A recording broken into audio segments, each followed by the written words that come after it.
Jack be no more.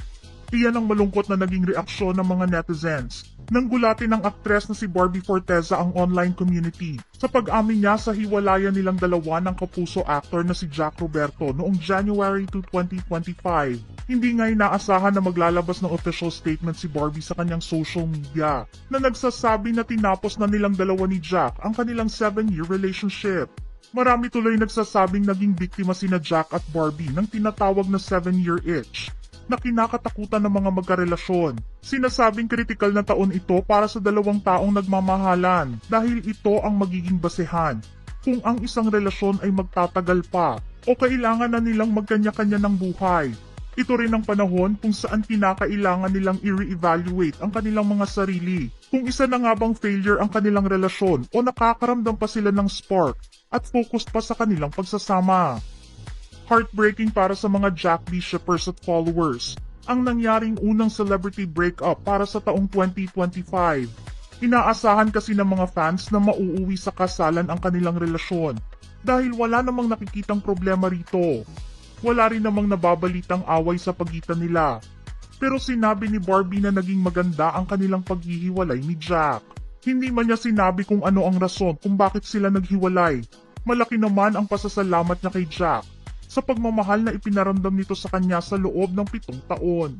Subalit darating din ang panahon na kinakailangan nilang magkanya-kanya ng landas. Annie Barbie, having you in my life was the happiest I had ever been. 7 wonderful years. A lot of laughs. A lot of ramen and so much love. Your love was exceptional. But sometimes, good things fall apart so better things can come together. Beautiful goodbye, Jack. Thank you for loving me the way you did. I am excited for what's to come for the both of us. You take care of yourself. May you find the love you deserve. I hope for everyone's understanding, and I wish you can help us put this matter to rest. Nilaki pa niya rin ito ng isang quote mula sa American author at cartoonist na si Dr. Seuss na nagsasabing, "Don't cry because it's over. Smile because it happened."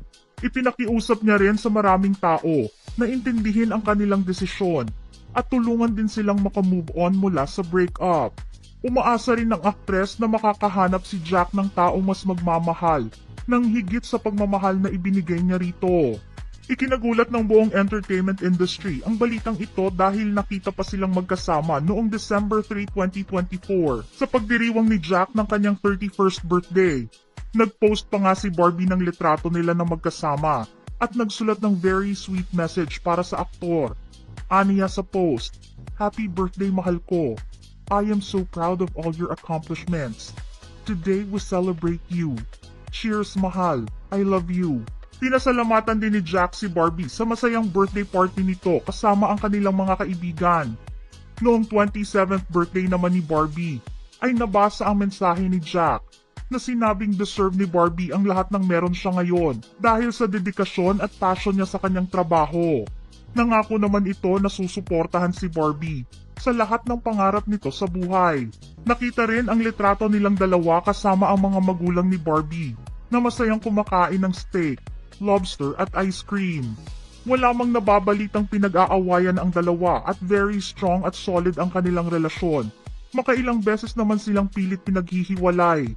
Nabalita na nag-break daw ang dalawa matapos na mapanood ang vlog na in-upload ni Jack noong 2020. Habang malungkot at umiiyak itong nagsasabi ng dahilan kung bakit wala masyadong update sa kanila ni Barbie. Dito unang pinag-usapan ko nagkaroon ng malaking problema ang relasyon nila dahil abala si Barbie noon sa taping ng seryeng Anak ni Waray versus Anak ni Biday. Mayroon ding naka-upload na video tungkol sa desisyong cool off o break-up. Pero lumalabas na isa lamang itong prank video. Nahimasmasan ng mga fans nila nang malaman na hindi ito totoo at hindi maghihiwalay ang Jack B. Sumunod naman ay nasulat na muli na namang naghiwalay sina Jack at Barbie noong 2022. Ikinagulat naman ni Barbie ang balitang ito dahil hindi rin niya alam na break na pala sila ni Jack. Napasabi pa nga si Barbie ng, "Break na kami? Tatawagan ko. Hindi kasi namin alam. I-inform ko siya para alam niya. Last time I checked, wala namang nababanggit sa akin si Jack."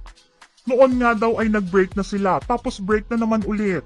Dito na rin sinabi ng aktres na bago sila magtungo sa MediaCon ng Maria Clara at Ibarra, ay magkasama silang dalawa ni Jack na naghatid sa kapatid ni Barbie sa airport pabalik ng Amerika. Ibinida pa nga niya si Jack bilang very hands-on ninong sa kanyang pamangkin. Hindi nga natitigil ang issue ng breakup ng Jack B dahil kahit si Sanya ay natanong na rin tungkol sa reaksyon niya sa kumakalat na isyong ito. Pinagtawanan nga lang niya ang fake news tungkol sa kanyang kuya at kay Barbie. Magkasama sa Sereng Pulang Araw sina Sanya Lopez at Barbie Forteza at sinabi niyang kahit siya ay naging fan ng Barda Love Team nina Barbie at David Licauco, pero maganda pa rin ang samahan ng Jack B. Saludo rin si Sanya dahil kahit hindi magka-love team ang Jack B, nagtutulungan sila pareho para palaguin ang kanilang individual careers. Subalit hindi naniniwala ang ilang mga netizens sa sinasabi ng Barda na pure work lang ang kanilang relasyon. Malabo daw kasing mangyari na hindi sila ma-attract sa isa't isa, lalo na't madalas silang magkasama. Kung tutuusin ay halos araw-araw na nga dahil sa trabaho.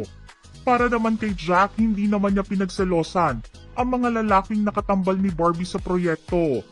Pinag-usapan pa nga ang pagiging unbothered boyfriend ni Jack, lalo na ang mga anti-selos memes na lumabas noong August 2023. Nagbiro nga rin ang aktor na mayroon siyang paaralan na tinatawag niyang JRU o Jack Roberto University